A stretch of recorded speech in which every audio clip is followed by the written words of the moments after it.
Welcome, everyone, to the NoDQ.com live recap of AEW Dynamite for May 7th, 2025. Double or Nothing is coming up in a few weeks. Next week, we have a big edition of Dynamite, the Beach Break edition in Chicago. This week, Dynamite was in Detroit, Michigan. I'm about 35 minutes away from the Masonic Temple where the show was held, but I did not go. I did not attend Dynamite. I am here at home to discuss the show. I like the venue. I've never been there, but watching it on television, it was a smaller, more intimate venue, about 3,000 people in attendance. It looked cool. They're the type of venues that AEW should be running at this stage of the game. My wallet doesn't really thank me, Jerry, because the tickets were like $30. I could have gone for $30 if I wanted to. I just didn't have the motivation.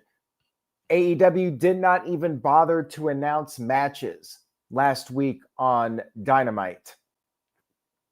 They announced a few matches on Collision, and I was like, yeah, they sound cool and all. If I was there in person, I'd enjoy the show. I would enjoy the matches, but it wasn't enough to get my ass up out the door and take the 35-minute drive down to downtown Detroit. Didn't have the motivation. Anyways, let's talk about the show. Hangman Adam Page came to the ring for a promo. He talked about going through a special kind of hell over the past 2 years. He wanted revenge on Swerve Strickland. He thought he would have closure, but he felt nothing, and he did not know why. He said he unleashed anger on anybody that got in his way. He said he will never forget what Swerve did to him, but he would put it behind him. He was turning his attentions to the Owen Hart final when he faces the best wrestler in the world, Will Ospreay. And then we had Will Ospreay come out there. It was Will Ospreay's birthday today. Happy belated birthday to Will Ospreay, although it's still technically his birthday as I'm doing this live stream. Ospreay put over Page's accomplishments, said Page went into a dark place, but then smiled after beating Fletcher. But Ospreay said that he's not losing at Double or Nothing. He's been doing all of the hard work, taking pictures with kids, being the flagship of the company, while Page has been tearing things down. He said it's not about Page's redemption. It's about Ospreay's ascension. They had a little stare down. We had an interruption from the Don Callis family. Don was stirring the pot. Will Ospreay said he wanted a tag team match. He did this while he was grabbing onto Page, which Page did not appreciate. Don Callis accepted the match for next week. I knew it. I said last week, this Dynamite is just a throwaway. And sure enough, opening segment, not a match on this Dynamite. They set up a match for next week's Dynamite. Can they coexist? Well, we couldn't find out in Detroit. You have to find out next week on Dynamite. Next week's Dynamite is the big show. Opening segment was fine. You know, it was setting up Double or Nothing, and then they're doing this Can They Coexist match for next week. We had Stokely Hathaway with FTR confronting Tony Schiavone. They wanted to know if Tony had a problem since he's always negative about them. They called Tony a piece of shit. Tony wasn't happy with this. He stood up from his chair. They shoved him down, and then FTR said they'll see Nigel McGuinness tomorrow night on Collision. Collision is going to be live Same venue, Detroit, Michigan, and no, I'm not going. I'm definitely not going to Collision. I thought about Dynamite, but Collision, hell no. I mean, yeah, it's tempting. I could see Anthony Bowens versus Lee Johnson. Imagine that, seeing that blockbuster match in person. I could see that at Collision. Masonic Temple, Detroit. A match for the ages. Anthony Bowens versus Lee Johnson.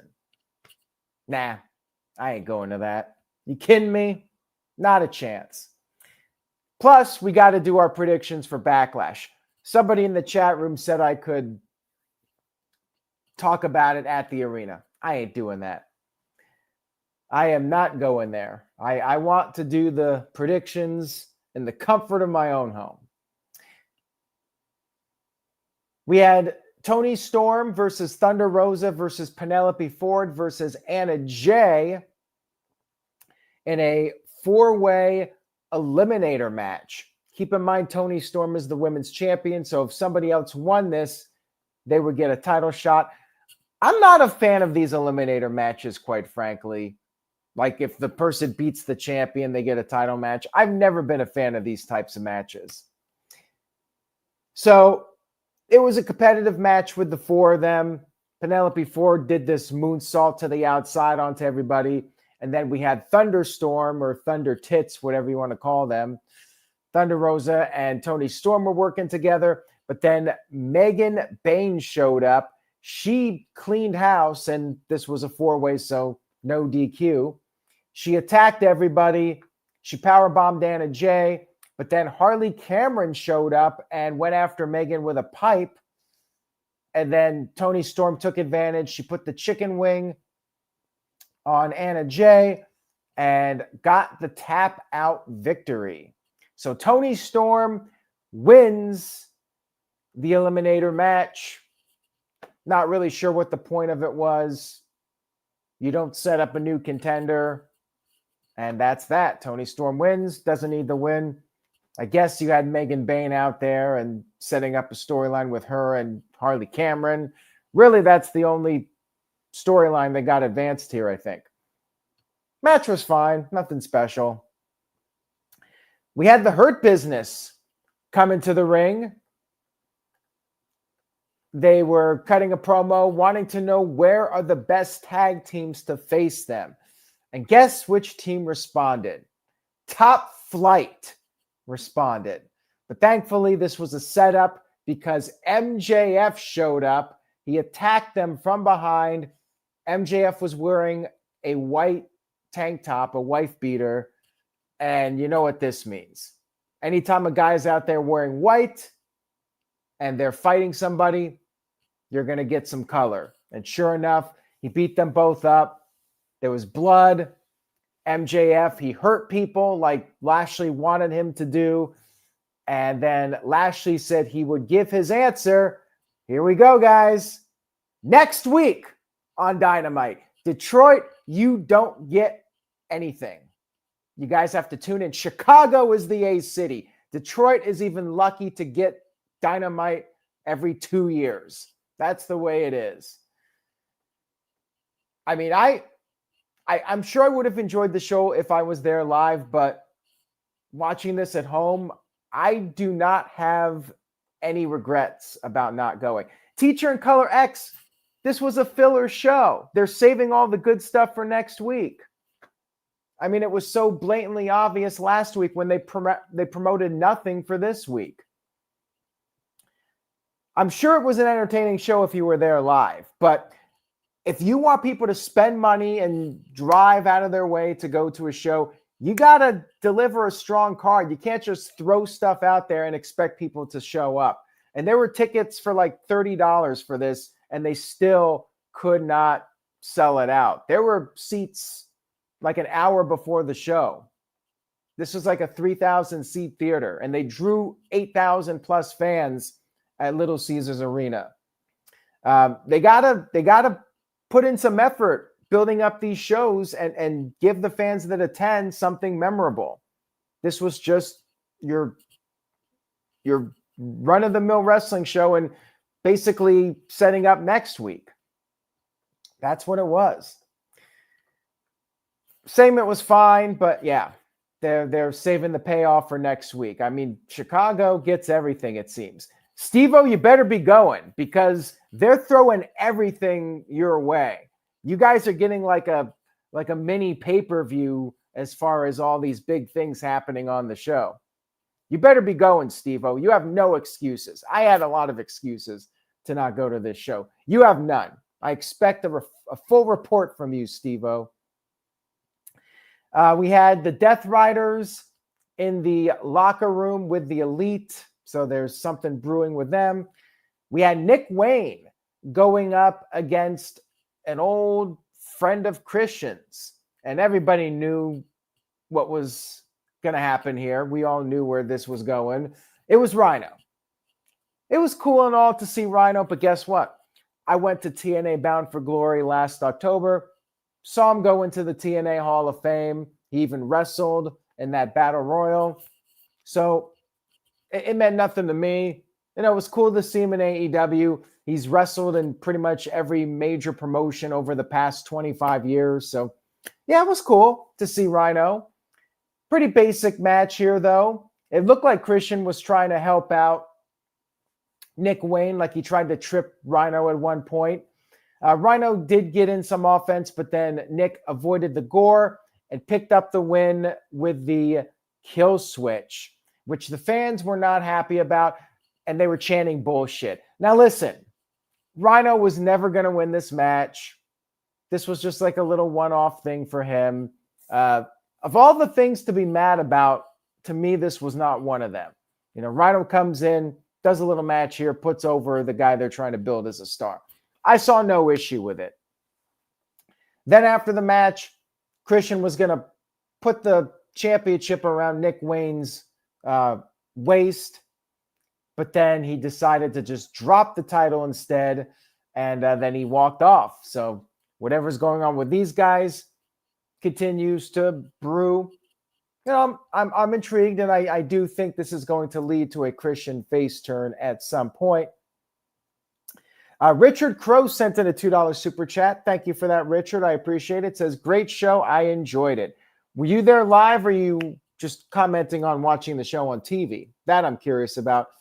Thank you for that, Richard. I appreciate it. And if you enjoyed Dynamite, more power to you. And I did like some things on this show. I'm not totally negative on it. I'm just saying that I don't regret skipping out on attending the show in person.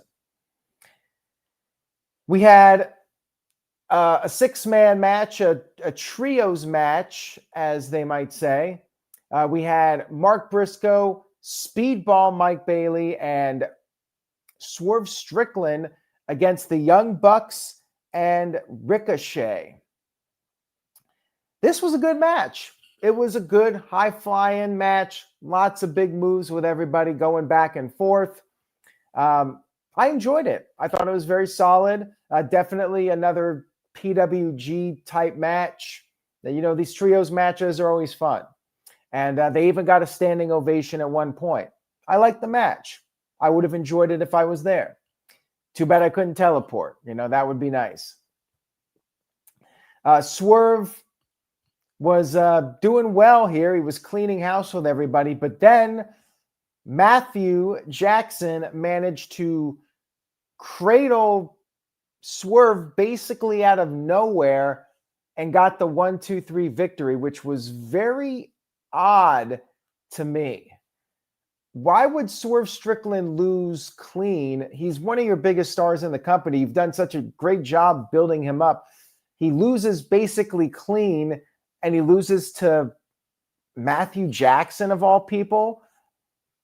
Like, at least give Ricochet the win. I mean, I don't really think Matt Jackson needs to be beating Swerve Strickland. It was odd. It was an odd call to me.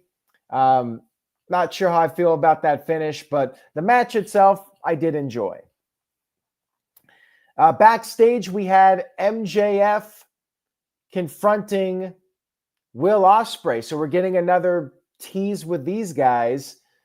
And once again, Will wanted to know why MJF did not enter the Owen Hart tournament. Maybe he's in fear of losing to Will just like he did at All In Wembley. And then MJF said he hopes they get to wrestle again because nobody is on the level of the devil. But then Will Ospreay said that he is on another level. We'll see where that goes. And then we had a Jamie Hayter sit-down interview to hype up her Owen Hart final match against Mercedes Moné at Double or Nothing. And she said that Mercedes does have the star power, but Jamie has the grit, the integrity. She said Mercedes is not untouchable. And then Mercedes attacked Jamie during the interview. They ended up brawling out by the balcony. I'm surprised they didn't do more with that balcony area. Like, they should have one of those guys do a dive off the balcony. I'm actually a little surprised they didn't do that. But they did fight there a little bit, so that was cool. And then we had the stupid babyface moment of the show. So Jamie Hayter tries to hit Mercedes with the Haterade. Mercedes manages to escape. She runs to the back, and then Jamie just turns her back to the entranceway and starts saluting the fans. And then sure enough, Mercedes runs back out and attacks Jamie. Is Jamie that stupid to not realize Mercedes just ran back there and they could come right back out really easily? Made Jamie look like a complete idiot, in my opinion. And yeah, Mercedes left her laying with the statement maker, or the submission, whatever it's called. Next up, we had Okada versus Kevin Knight in another Eliminator match. You know how I feel about those. But then we had Roosh attack Kevin Knight during his entrance. And Knight somehow managed to get back in the ring. So they came up with this idea to make Kevin Knight look strong in defeat. He gets attacked before the match, so he's already less than 100%. And he manages to fight back, and he does get in some offense, a few near falls, but then he went for the UFO splash. Okada got his knees up, and then Okada picked up the win with the Rainmaker. Okada continued the attack after the match, but then Speedball Mike Bailey ran out there and made the save for Kevin Knight. Kevin Knight's a good wrestler, but to me, he's very generic, like charisma-wise. Another one of those guys that doesn't really stand out. Like, he's a very good wrestler, but pretty much everybody is at least very good in AEW. So it's like he doesn't even stand out beyond just being a good wrestler. And when everybody's good, you know, they're all interchangeable to me. We had Samoa Joe. I mean, at least Speedball has a little bit of a unique look to him, and his in-ring offense is unique. He's a little bit different, but Kevin Knight just comes off to me like every other guy. Anyways, let's talk about the main event of the evening, Samoa Joe versus Claudio. Another predictable match. You know Joe's not losing 1 week before the world title cage match, so it's just filler until next week. It was a solid match, though, with these guys. Claudio managed to avoid the coquina clutch by getting into the ropes, and then they brawled on the outside of the ring for a while. They got back into the ring, and Claudio did the old thumb to the eye while the referee didn't see it. He attempted the big swing, but then Joe countered, got the clutch on, won by submission, and then after the match was over, the Death Riders showed up. They were going to try to ambush Joe before the cage match next week, but then Powerhouse Hobbs shows up with a steel chair, and they attack Claudio. They beat the crap out of Claudio, so now Jon Moxley doesn't have Claudio anymore.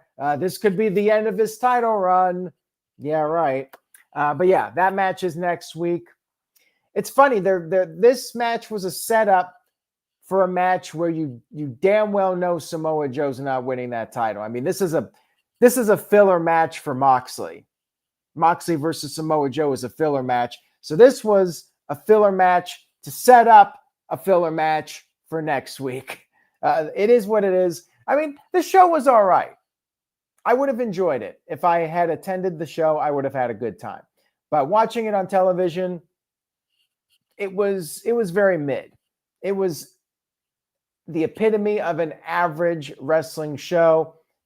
If you like a solid wrestling show, you would have enjoyed it. But it was nothing special. Easiest point for a show. Straight 5. Nothing great, nothing terrible. Just a very average wrestling show. And that's not saying it's bad. I'm just saying I have no regrets about staying home for this one. I remember 2 years ago, they hyped up a steel cage match, and you had the big turn where Don Callis betrayed Kenny Omega. They had a very memorable moment. And then I didn't go in 2022 when they did Blood and Guts. I would have liked to have gone, but things didn't work out that way. Like, Detroit should have gotten a better show, in my opinion. They treated Detroit like some B-town in the middle of nowhere. I mean, I really felt like they got a weak show for the first AEW show in Detroit in 2 years. Felt like they should have had a more newsworthy show, in my opinion. I'm just trying to defend Detroit here. I'm a little sour about it, I have to say. Good old JM, Jeff Meacham, is here. So shout out to Jeff, who sent in a $5 super chat. Thank you, Jeff. Says, seems like another paint by numbers Wednesday night on the Turner Networks. Glad we're protecting a card for a better product tomorrow. Well, there you go. Jeff is team WWE. I know a lot of people are down on AEW, but I think Jeff would like to see it pick up, as would I. We all want to see AEW pick up and be able to get back to the Little Caesars Arena and get fans hyped again. I mean, that's definitely what I want. I do want to see AEW get back on track here. But this show was a setup for next week. It was skippable. Like, if you missed Dynamite this week, you didn't miss much. But thank you, Jeff. And make sure you guys follow Jeff on social media. Follow him at the Jeff Meacham Network for lots of great content. There's his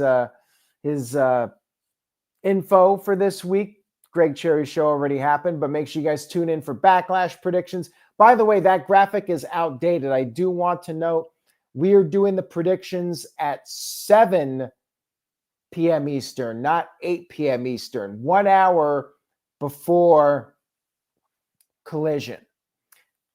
We're doing it at 7. I'm avoiding going head-to-head with Collision. We're going to do it at 7 o'clock. Make sure you guys tune in for the Backlash predictions. Enjoy the rest of your week, everyone. For those of you in Detroit, anybody from Detroit watching this and you're going to Collision, enjoy the show. Let me know what happens. I actually did get an email from Anthony, who was at Dynamite tonight. He said he had a good time. If you guys are going to be there, let me know. And if you do attend a Dynamite at some point, feel free to give me your thoughts on the show. I'm always interested in feedback on the shows, what you like, what you don't like. NoDQMISC@gmail.com. Take care, everybody. Have a great rest of your week. Say yes to NoDQ.com, and I will see you all next time.